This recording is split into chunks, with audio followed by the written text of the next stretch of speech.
Are you buying and selling cryptos on the same laptop that you're using to browse the internet, read your email, and visit social media sites? If so, you're exposing your cryptos to theft.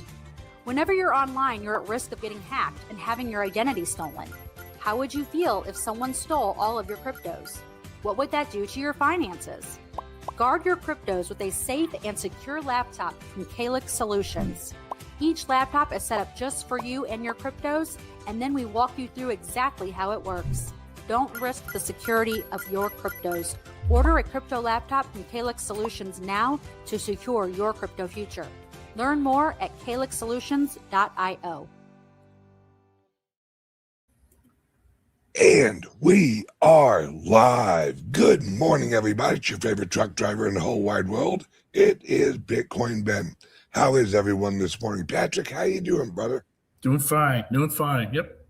All Good. All right, let me open this up over. There we go. Oh, there's so much to friggin' talk about. I mean, one of the breaking news in cryptos is Iran announced this morning that that they are charging $1 per barrel for ships going through over in the mid that area is Strait of Hormuz. Yes, Hormuz. And each ship carries 1 million or 2 million barrels, and they prefer to be paid in the Bitcoin because you can't reverse it. And to tell you the truth, whether you agree with Iran or however you view the war, this is the use case for friggin' Bitcoin. You know, they don't need a bank. They just need a wallet and go, all right, send it here. How much are they charging? $1? Yes, $1 per barrel. And I mean, that's, I've always wondered, do they really own? No, I mean, they don't own that area. It's along their shores, but I don't think they own it. No. I think Qatar is on the other side, and they would have just as much claim to that thoroughfare as Iran does. Yeah, I mean, is it like half and half owned, I guess? I mean, it should be in theory, and honestly, I think it's 18 miles across, and you have 12 miles internationally. So there's a 6 mile, there's an area where it's no man's land. Okay. So, you know, they both come out 12 miles. And there's overlap there, obviously, since it's 18 miles across, but you can't say I own this. Yeah, because it's if that is international water right in the center, then you can't really claim a toll under, I think, what is that, like maritime law? It would be maritime law. Yeah. So and apparently this whole ceasefire is very weird because they implemented it last night, but they keep on blowing the shit out of Israel like there ain't no ceasefire. They just kept hitting Israel. They just promised they wouldn't hit no one else. Yeah. It's like, well, is that really a ceasefire? Right. I mean, it's what are your views on this? I mean, I mean, I don't know.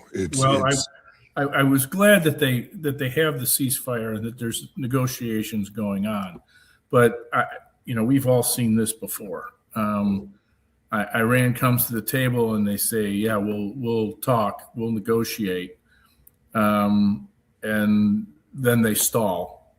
Oh yeah, and they back away without having made any progress at all. So we'll see what happens. And to be honest, there's nobody in a hierarchy, in a hierarchical position, that can do jack about it. I mean, Khamenei, who's supposedly in charge, hasn't been seen, has issued a written statement. That's the extent of it. It's the Revolutionary Guard that are actually holding the keys. And these guys are just violent as the day is long. Yeah, I mean, these are true fucking believers. You know, these are the, hey, it's awesome if you die in war against the infidels. Like that's the way you want to die. Yeah. It's like you don't want to die at home, resting in your bed. You want to die out on the battlefield for Allah, and well, there's that, and then there's also the complexity of the Shiite Muslim faith and what these guys are saying. There's like the 12th Imam is involved in this, and that's a whole. That's a rabbit hole.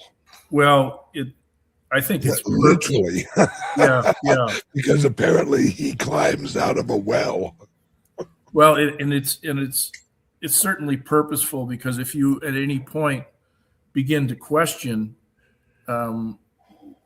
what's being done in the name of Allah by the imams, you're a heretic. They've built this thing to be so airtight as a theocracy that you can't begin to deny the argument for the path that they're going down. And if you do, it's apostasy, and you should die. But I mean, these, how they run their country is very, shall we say, I don't know, something like Mao ran China. Yeah. Like if you even look the wrong way, you aren't getting a talking to, right? No, you're not. No, you're not. You're being taken out back, and you'll never come. You'll never return. Well, really, they don't even take you out back. They shoot you out in front of everyone, and then look around and say, anyone else fucking disagree? Because he did. Yeah, you're right. Yeah. They want the effect, or certainly that. And here's the interesting thing: back when these guys took power back in '79, there were a significant number of Christians in Iran. Yes, right now I think there's about 1 million. Yeah. But there were significantly more, and a lot of them took off. Right. And not unlike what's taken place in Lebanon, a lot of them have been persecuted and executed. Yeah. And it's come down to this is the faith of the state, and you will comply or you will die. I mean, it's a Muslim-run state now, and there's no argument to the contrary.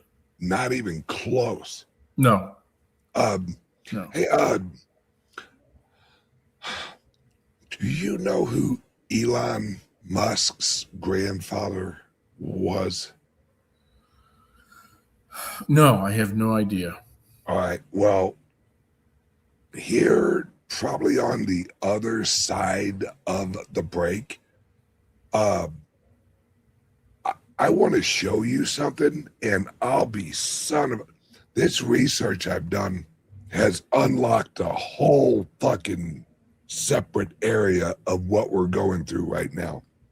Because Elon Musk's grandfather was, he lived up in Canada, and he ran basically what was the equivalent of the U.S. John Birch Society. He basically ran something like that up in Canada, except this this is called Technocracy or Technopia or Techno something. And when I show you this video on what he wrote out in the 1930s and what the plan was, fuck me if it isn't. I mean, it includes Greenland. He basically said Canada should actually be absorbed into America. And I mean, and this is back in the 30s that this dude wrote this. I don't want him. Huh? I don't want him. Oh, no, this is bad. Yeah. This is all bad because it's exactly what Elon and all of these AI people are setting up. And he uses the same language. He says, originally that the U.S. should occupy Greenland, take out Venezuela, absorb Cuba, and then destroy the oil in the Middle East. And I mean, it's it will blow your mind on how accurate what he wrote was, because his idea was Christians were the real target for this global progressive movement. And he was a Christian. And he's like, look, this is what they're going to, and what he laid out is exactly where we're at now. It's like they're going to create a one world government. This is in the 30s. So this is pre-World War II. And he explained who actually got us in World War I. He said there will be a World War II. And this is what they'll set up. They'll set up a United Nations. They'll set up a World Bank. They'll set up all this shit. And how he explained it was, this is to control the world of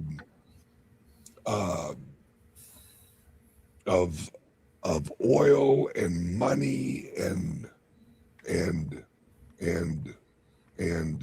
production, and that this group's, the globalist group's number one enemy was Christians and Catholics. And this dude fucking believed in it so much, he moved to South Africa and basically went to war. Wait till I show you this. It's unbelievable. Because I always wondered, how the hell did Elon wind up in South Africa? Yeah. And this lazy, he went there to actually help with the what do you call the South African apartheid. And I'm researching that more and more. But his plan for this technocracy is exactly what Elon's and all these AI people are implementing with AI. It's you that you don't have any governments. You only have a technocracy of engineers, and that everyone. Wait till I show you this. Everyone will actually be paid in a unit of energy. This was in 1930. Can't make soup out of that. Absolutely. And it's just wild. And I truly believe that this is what they're setting up. And he explains in this fucking clip how there are two sides. Each side wants this. So you have Elon, you have Trump, you have all of the Zuckerbergs and all those shitheads on one side. And then on the other side, you have the EU, World Economic Forum, and basically what we got in front of us is some group is going to run this system because they're both implementing it. And this is another reason why we are launching, we have launched our laptop that is zero AI. Because your apps on your phone now, every single one of them, your friggin' banking apps, everything you interact with will have AI on it. Everything. You won't even know it has AI linked with it. And how long had Apple been putting products out that had Apple Intelligence integrated into it, and they didn't say jack? Apple Intelligence, AI. They snuck it in there a little bit. Yeah, and they're shouting it from the mountaintops, and there's enough folks to say, you know what, I really don't want that.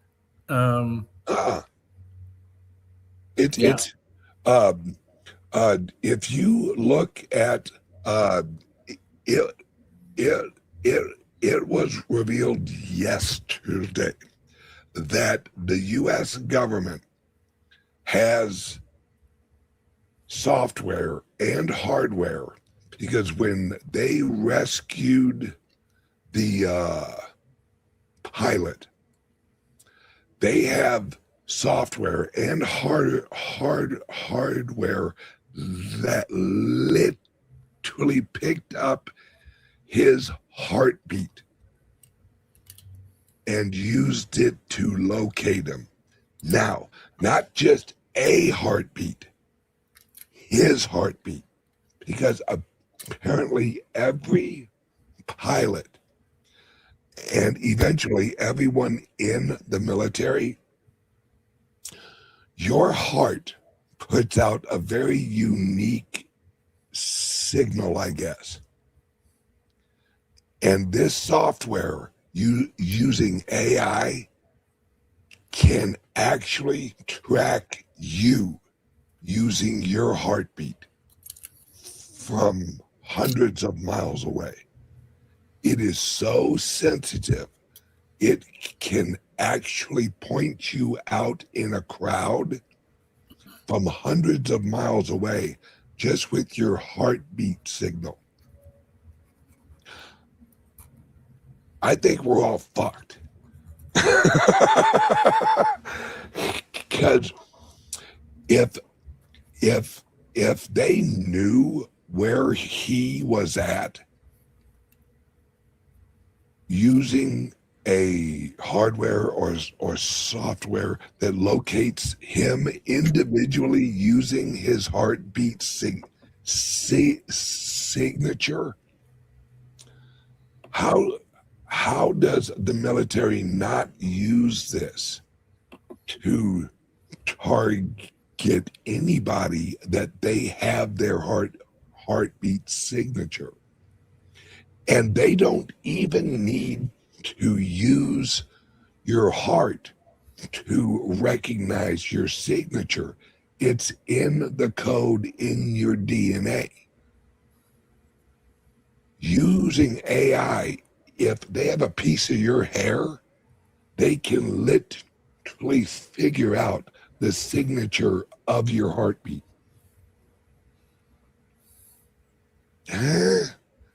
Yeah, I was watching something last night about routers and Wi-Fi technology that could be used by law enforcement to determine if you are present in your home or not.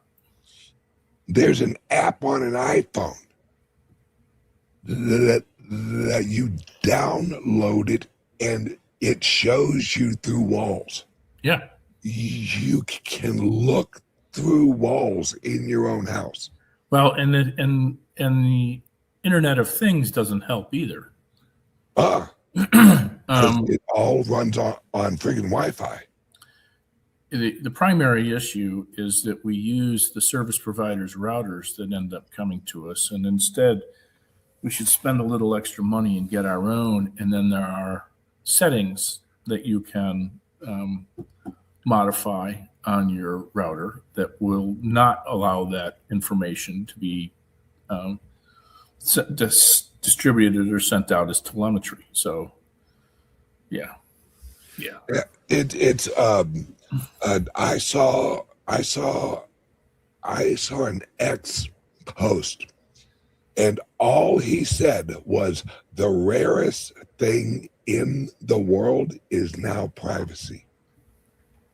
Yeah. And it made sense. I'm like, fuck, that's right, dude. Because unless you live in Alaska and you don't have a cell phone and you live in a teepee or hut or whatever the fuck they call those igloos. Yeah. They know where you're at. I mean, it's there's no, for Christ's sake, if you have a relatively new car, it knows where you're at. Oh yeah. Yeah, your car will snitch on you in a heartbeat. Absolutely. I mean, and you want to talk about a generational shift. I saw a thing on X. It was a younger gal, and I think I talked about this once. This was like a month or two ago. She was in a Waymo. I think she was in San Francisco. She was in a Waymo, and she was explaining how weird it is that so many older people use Uber. I mean, why would you want a driver? You're riding around with a stranger and just like, this is crazy. I would never ride around with a stranger. This younger generation using an Uber is so yesterday. And I am still amazed that we have Uber You know, it's like, fuck, I press a button, some shithead shows up in a car, and I have a limousine driver. Yeah. Mind you, it's usually an overweight black woman in a Honda, but I get there. And now the younger generation's like, oh my God, I would never use an Uber. Then I saw China is kicking the shit out of us, technologically wise. They now have a car over in China from 0% charge to 100% charge. It takes 2 minutes. That's how long does that charge last? 495 miles. Wow. That ain't bad. No. And I think it's like, at least over in China, the equivalent was I think like $18 worth of electricity. So yeah, run on a coal burning furnace. Yeah. And you know it's the bad coal. Yeah. Everything's moving so fast that, I mean, Elon is projecting in October of this year he will be producing about 100,000 robots a month in October. Walmart has already ordered 100,000 robots for their stores to work in the stores. Yep. Welcome to Walmart. Yeah. Well, I sat and thought of it. All right, you'll never see another human out there gathering up carts. You'll never see another human restocking the shelves. They said that they can run a full super center Walmart with 3 human employees. They're already close now. No. So there aren't going to be any cart monkeys, which means I won't see any of the little bottles of Fireball on the ground out there. No. I think this Walmart near us, I mean, and it's not just near us. I've seen it in other places too. There's bottles of spent Fireball, the little ones, on the ground everywhere. And and the only thing I can think of is the cart monkeys. Yeah, it's. I mean, is because I think I've had that before. I don't know if I think I have. There's the short one is actually a beer. Oh, is it? Yeah, it's not hard liquor. It's not whiskey. Oh, okay. They've been sued for that. Yeah, they were sued for that because they were misleading the public. What's in the larger bottles is a whiskey. And gotcha. Yeah, cinnamon tastes like crap. Just and a headache like nobody's business. I haven't had it. Do you remember a drink called Hot Damn? No. Yeah, when I was younger, and I'm thinking this is kind of the equivalent of it. Yeah. We had this hard liquor called Hot Damn, and I would drink that once in a while. This is when I was younger and I had like my issue with alcohol. I'll tell you, my favorite drink was a drink called liquid cocaine. Oh my God. It lived up to its name. you have like 3 or 4 of those, you're up for 16 hours and you're drunk as shit. It's a bad combination. Yeah. It's a bad combination. It's okay if the drunk sleeps it off, but now that they're up and active and, you know, doing stupid stuff for a long period of time, not good. Not good. Take your civilization back a few years. Oh, absolutely. Well, I mean, I would argue that we're kind of slowly but surely creeping back a little bit. Oh no, I've maintained for a long time that as a species we're on the backside of the curve. Oh, absolutely. Because there was all right, guys, we are going to take a bathroom break. Then on the other side, we are going to learn about Elon Musk's grandfather and, Technate. That's what this is called, Technate. And it's basically the Monroe doctrine on steroids with AI. Oh, boy. Oh, it's going to blow your mind. All right, guys, we'll be right back. Ever wondered how safe your online activities really are? How secure is your digital footprint? In the vast realm of the internet, privacy and security are paramount. Without adequate protection, your personal data might be at risk. There are solutions to these issues, and today we're going to talk about 2 of them. Introducing Liberty laptops from CALIX Solutions. These cutting-edge devices are meticulously designed to bolster online privacy, providing you the liberty to surf the internet incognito. The World Wide Web can be a wild frontier, but with Liberty laptops, your online privacy is always protected. We also present you crypto laptops, designed with cryptocurrency users in mind. Equipped to support a myriad of wallets and exchanges, these laptops are tailored for seamless cryptocurrency transactions. They offer enhanced security protocols to keep your digital assets safe. Crypto laptops ensures a secure and smooth cryptocurrency experience. It's time to take control of your online privacy and security.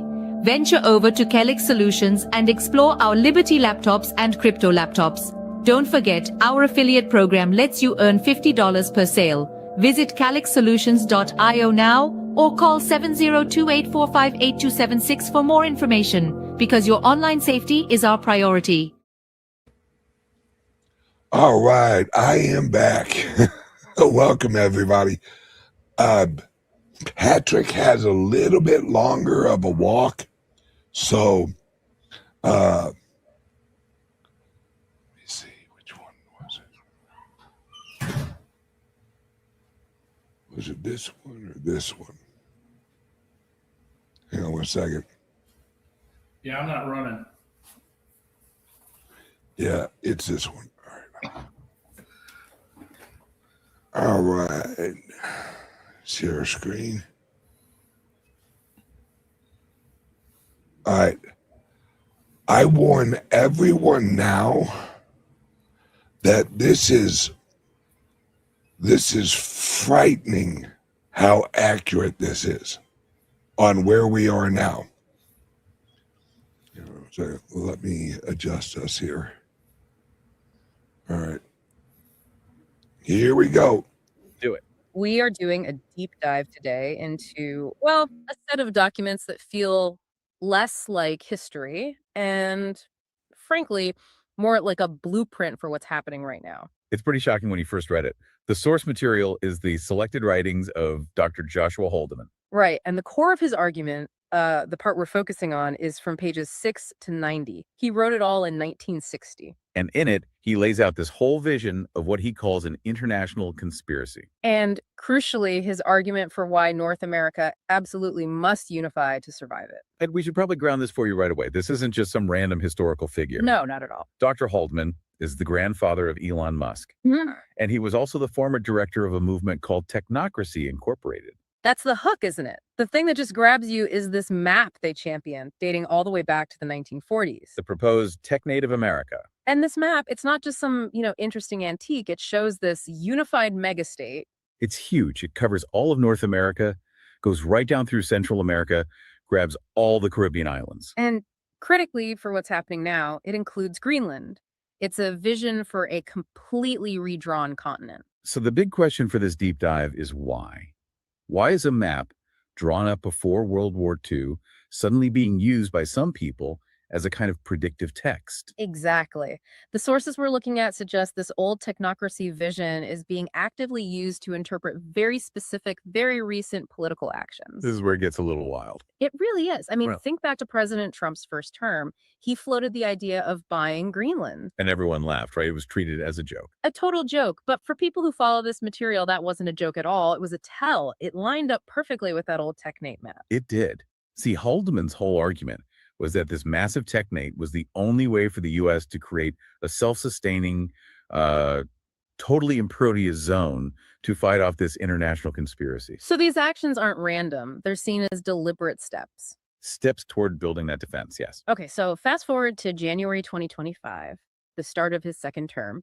The focus immediately becomes the Western Hemisphere. An intense focus. We saw reports about taunting Canada, calling it the 51st state. Right, and moves to secure the Panama Canal from what the administration called Chinese influence by 2027. And then declaring Mexico a narco state, which, lays the groundwork for potential military intervention. But here's the detail. The one that, for believers in this, ties it all directly to that old map. This is the stunner. On his very first day back in office, January 2025, President Trump reportedly signs an executive action renaming the Gulf of Mexico. So the Gulf of America. And that exact name, Gulf of America, is printed right there on the 1940s Technate map. The specificity is just staggering. It moves it from a general idea to a very specific blueprint. So what's the point of all this? According to Haldeman, what does swallowing up the entire continent actually accomplish? It's about getting rid of vulnerabilities. It's about sealing off the borders, not just physically, but financially and politically. So the TechNet of America is the shield. It's the shield. And it's fascinating how this old, really boundary-pushing vision is being used as the lens to view these modern actions. It suggests a deliberate move towards this unified American sphere. A bulwark against the forces he despised. Exactly. Okay, so if the Technate is the defense, let's talk about the enemy. Let's pivot to what this whole system is supposed to be fighting. This brings us to the core of his 1960 writings. Haldeman's definition of the international conspiracy. And he's not vague about their goal, is he? Not at all. He defines it with total clarity. A world totalitarian dictatorship or Soviet. And to get there, he says it needs two things. A world bank? And a world police force. For him, it was a war against the very idea of a sovereign nation. Which he saw as the only thing protecting what he called white Christian civilization. And he's very specific about who he thinks is pulling the strings. He names names. The directing force, he says, is international finance. He points to the Rothschilds, operating through institutions like the Royal Institute of International Affairs in London. And the Rockefellers, using groups like the Council on Foreign Relations, the CFR here in the US. And their ultimate weapon, according to Haldeman's writing, it isn't an army. It's the financial system itself. He calls it a debt-creating system. He does. And he quotes banking authorities from the time, people like Lord Keynes and a central bank governor named Towers, who basically admit that banks create money out of nothing. This is the core of it, right? The technical part, fractional reserve banking. Can you break that down for us? Sure. Basically, Haldeman explains it like this. A bank takes your dollar deposit, but it's legally allowed to loan out, say, $9 or $10 based on that $1. Because they assume we're not all going to ask for our money back at the same time. Exactly. But the key is that loan is new money. It's a debt token that was just created. Your original dollar is still there, but now there are 9 new dollars of debt in the world. So the result is that there's always more debt in the system than there is actual money to pay it back. Precisely. It's a mathematical certainty. So Haldeman's argument is that this system is designed on purpose to keep everyone, individuals, and entire countries trapped in debt forever. Yes. It's the ultimate control mechanism. You don't need to invade a country if you own its debt. And he claims this isn't just a theory. He says it's been used to engineer actual historical events. He connects it directly to major conflicts. He attributes things like the Anglo-Boer War, both world wars, and especially the crash in 1929. What does he say about the crash? He claims it was deliberately engineered to clean up the savings of private individuals, basically to wipe out the middle class and consolidate wealth and power at the very top. The goal is always the same. Perpetual debt and chipping away at national sovereignty. So if you've got nations trapped in financial debt, where does the conspiracy go next for more control? Well, according to Hartman, the easiest path wasn't through the treasury, it was through the human body. He says the conspiracy found health to be the easiest and best means of infiltration in people's daily lives. Which brings us to what he calls the pharmaceutical nexus. And he talks about the power and profits of what he calls the drug trusts. I mean, the numbers he cites they're wild. He claims profits of up to 10,000.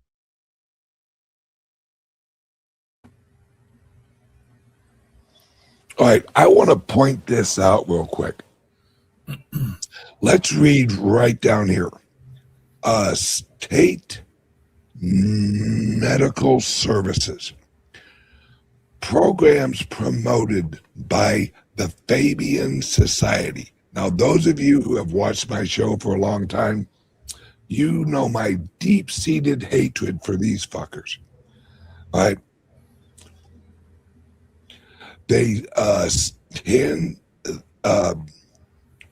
programs promoted by the Fabian Society are soulless machinations that standardize procedures,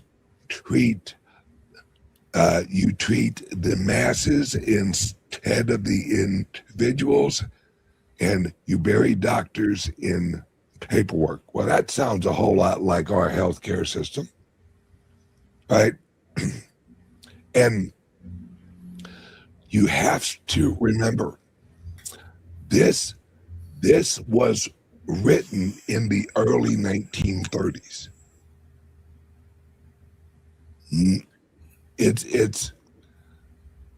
This is when Henry Ford was also talking about this. Hearst was also talking about this. This was a big deal. This was the right's answer to the progressive movement, because the progressive movement was like one world government, the UN, all of that horseshit that we live under now. The right's solution was, hey, if you guys want communism and all that shit over in Europe, and you want to be progressives and you want to do all this shit, you go right ahead. But the Western Hemisphere is not going to play that game.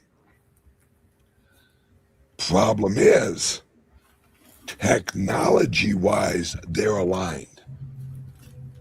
They each want AI. They just want their own AI. This is the war of OpenAI versus Elon Musk and Grok. That's our sides. You have Sam Altman on the globalist government-ran AI. Then you have Elon Musk, who's like, no. Each area should have its own AI, and the majority of it should be open sourced. And I just wanted to actually point that out, because as I see it, and remember, I am a Trump supporter. No matter which side wins this horse shit, we're going into an AI robotic technocracy of some sort. It's either globalist ran or it's technocrat ran, which is Elon and all of the AI shitheads. Yeah. And he cites the Kifova report from the U.S. Senate in the 1960s as the source for that figure. And how is that profit used for control? He argues that the money gets funneled into these huge tax-free foundations. And those foundations then control policy. How so? They control the grants. So they control the curriculum at medical schools, the policies of medical associations, and the directives of public health departments all over the world. The fundamental critique he has is about compulsion, isn't it? What he calls the anti-Christian idea that you can't contract out of a health decision. Yes, and he focuses heavily on mass vaccines. Okay, so what's his logic here? This is a really hot topic today. His logic, writing in 1960, is based on a premise of total individual autonomy. He argues that if a vaccine gives you complete protection, complete safety, right, then there is, in his words, no Christian reason to force it on other people. Because if you're totally protected, someone who is unvaccinated can't possibly be a threat to you. That's his exact logic. Therefore, he sees any kind of compulsion as purely totalitarian. It's not about health. In his view, it's about state control and destroying bodily autonomy. And you can see how that 1960s argument provides this historical framework for how people are interpreting vaccine mandate controversies today, especially after 2020. It frames the entire debate as individual sovereignty versus state compulsion. And he doesn't just stop at vaccines. He talks about mass medication in other forms. Right. He also brings up fluoride in the water. He calls it mass medication and a brainwashing program under the guise of health education. So from financial control to bodily control to the final frontier, the mind itself. Psychopolitics. Back in the 1960s, he saw this as the ultimate weapon. And what was the goal? He says the goal was to make an attack upon communism and insanity synonymous. Okay, what does that mean? It means that if you design the system correctly, anyone who tries to expose the conspiracy is immediately labeled as crazy. Paranoid. Ah, I see. So the system's ultimate defense is to pathologize its critics. Exactly. It neutralizes all opposition by discrediting the person, not the argument. He even warns about using drugs or surgery for the liquidation of the mentally unfit, which he says will ultimately just mean the political opposition. And this is where it gets really interesting because we have to keep reminding ourselves this was all written in 1960. That context is everything. He was framing this as a defense of white Christian civilization against this rising tide of internationalism. And he links it all back to Technocracy, Inc. He does, and this is a key distinction. The Technocracy movement itself promoted what it calls scientific socialism, a planned economy. But Haldeman saw that planned North American economy as the only way to fight the internationalist, globalist planned economy. One planned economy to fight another. A domestic fortress to fight a global prison. That was his view.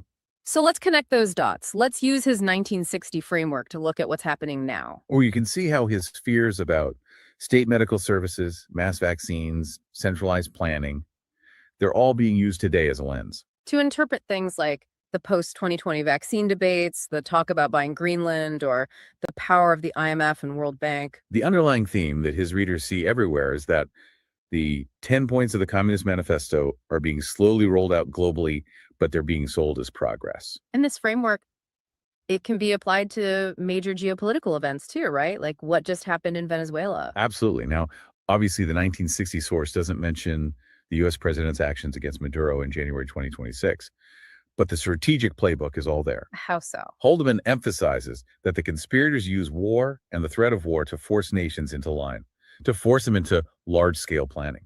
The ultimate goal always being to break their national sovereignty. Yes, especially in what he called trouble spots that resist. For him, in 1960, that was South Africa. So if you apply that framework to the 2026 Venezuela situation, where the U.S. is challenging Maduro's control over the region's oil, then followers of Haldeman's thinking don't see an isolated incident. They see another move on the chessboard, a deliberate push to eliminate a resistant state inside that desired technate sphere of influence. It's a structured, though, highly conspiratorial way to interpret this expansionist U.S. foreign policy we're seeing. It connects every action back to this one single goal, defeating the international conspiracy by first building the technate. So what does this all mean? We started with a map from the 40s, the technate of America. We tracked its author, Dr. Joshua Haldeman, Elon Musk's grandfather, and we used his 1960 writings to build this entire framework for seeing the world. A framework that involves international finance, compulsory health measures, mind control, and geopolitical expansion, all as pieces of the same puzzle. It's a historical text claiming that hidden forces are manipulating the world through debt and health. Right.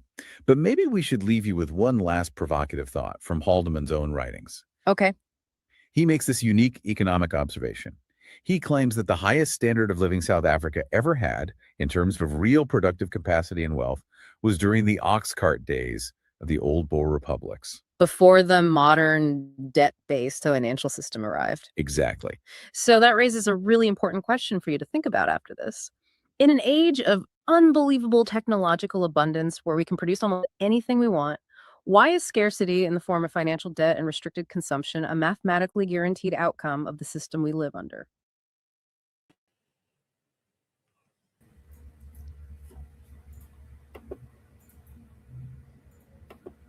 All right, we're back.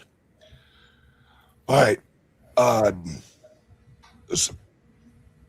Probably on Monday, I'm going to start really laying this out more and more on what I think is the overall goal of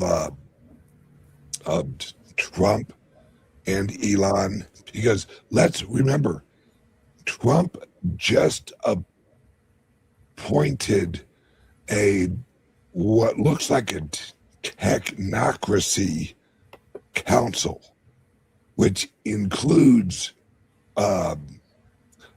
Zuckerberg, the guy from Amazon, Bezos, Sam Altman's on it. It's all these people are now on this tech council, and they are appointed to also the head of Palantir, which is a big deal. They are appointed on how to implement AI across the country. That means in every agency, everything, every government agency. And they were instructed to see how they could partner with Canada, Mexico, because also, for those of you who don't know, Mexico is actually going full digital currency. They got about one more month, I think, to turn in all of their cash. Really? And yes. Look it up. I am not bullshitting you. Mexico is getting rid of cash. And you have, it might be 1 month, or I can't remember what the date was, but it wasn't far away, where you have to turn in your cash and use an app registered with the government, like PayPal or Venmo or something, because everything's going digital. There will be no more cash in fucking Mexico. Man, that's going to be a tough one to sell. Well, they didn't sell it. They basically just said you're doing it. Well, I understand the notion, but there's portions of Mexico that are still back in the 1800s, and you just that's Julio's not going to buy that one. Oh yeah, I mean, there will definitely be areas that use cash or coins or don't use U.S. dollars. Exactly. The issue is this is actually being implemented throughout all of the, I guess you would call it the economy, the official economy of Mexico. So like Mexico City, and this is coming to America just I think it was yesterday. The FCTC or FTC? CFTC. Yes, CFTC released all of the regulations for issuing a stable coin. Walmart is launching their own Wally coin or whatever the fuck they want to call it. Amazon launching Amazon coin. And this is the only thing they have been waiting on, because they hoped that they could actually get it through with the Clarity Act. But that's kind of gone to hell in a handbasket. So they're implementing it through the agencies, hoping that they can roll it out before the next election, where it's ingrained into the system. And and this is why Iran wants to be paid in Bitcoin. Because you can't reverse the transaction. You can't call up whoever fucking Coinbase and go, this is the federal government. Can you reverse all of the transactions of your coin from Iran? Not a problem, Mr. President. Oh, yeah. Yeah. All right, Patrick, we will actually be doing another show here in about an hour. Can you let everyone know where they can see that show and explain a little bit about our new laptop we offer? Sure. If you're a client, you can go into the calixsolutions.io portal. In there, you'll see a link at the top after you get into the portal and log in. Calyx Cyber Suites, and in there you'll be able to choose a subscription. There's two different variants that we have. That will generate an email that you'll get on a weekly basis for the live show, and then you'll be able to see the archives.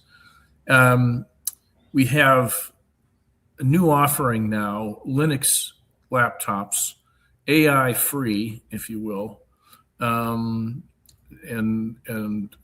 much more secure and safe than anything else that we have, simply because AI won't be used to manipulate data, and they can't flip a switch at some point in time.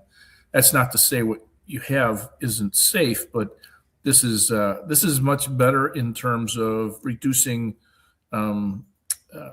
telemetry and access by way of an AI agent. We have them as crypto laptops, and we have them as Liberty laptops. We also have tablets. The tablets are crypto tablets and Liberty tablets, and they come in the flavors of iPads and Galaxy tablets, Androids. So you're able to use the smaller version, much more convenient, still has the safety built into it. That's available as well. And if you are a client, you will have received an email from us that has a link with a coupon code in it. The laptop's $200 off, and the tablets are $100 off. So, yep. Yep. The reason we launched this is because exactly what we saw coming. Now, our employee, one of our employees at CALIX is, and some of you probably know him, he went to school and learned about AI. He's had AI classes. He knows what it is. He knows how to use it. And Austin is who really helped us roll this out and figure out how exactly we can launch a laptop without AI all the fuck over it. And this is the only laptop in existence that I know that you can actually buy right now with no AI on it. So this is going to get popular. I have a feeling there's going to be a lot of friggin' people who are like, you know, I think I want a non-AI laptop so it isn't watching everything I do. And that's why we launched it. Right. Because privacy is the scarcest out there. Good luck fucking remaining private. All right, Patrick, wonderful seeing you again. Let me get rid of this. And you, my friend. Absolutely. All right, everyone who's interested in a no AI laptop, a true privacy no AI laptop, give us a call, 702-845-8276. You can call or text, and you will be talking with Patrick. Or you can visit our website and grab it right there at calixsolutions.io. Patrick, I'll see you in about an hour. Everyone else, I hope I see you in an hour or two. Sounds great. Thanks for watching. Absolutely. Love you, brother. Love you, man. All right, bye. Bye. Ever wondered how safe your online activities really are? How secure is your digital footprint? In the vast realm of the internet, privacy and security are paramount. Without adequate protection, your personal data might be at risk. There are solutions to these issues, and today we're going to talk about two of them. Introducing Liberty laptops from CALIX Solutions. These cutting-edge devices are meticulously designed to bolster online privacy, providing you the liberty to surf the internet incognito. The World Wide Web can be a wild frontier, but with Liberty laptops, your online privacy is always protected. We also present you crypto laptops, designed with cryptocurrency users in mind. Equipped to support a myriad of wallets and exchanges, these laptops are tailored for seamless cryptocurrency transactions. They offer enhanced security protocols to keep your digital assets safe. Crypto laptops ensures a secure and smooth cryptocurrency experience. It's time to take control of your online privacy and security. Venture over to CALIX Solutions and explore our Liberty laptops and crypto laptops. Don't forget, our affiliate program lets you earn $50 per sale. Visit calixsolutions.io now or call 702-845-8276 for more information, because your online safety is our priority.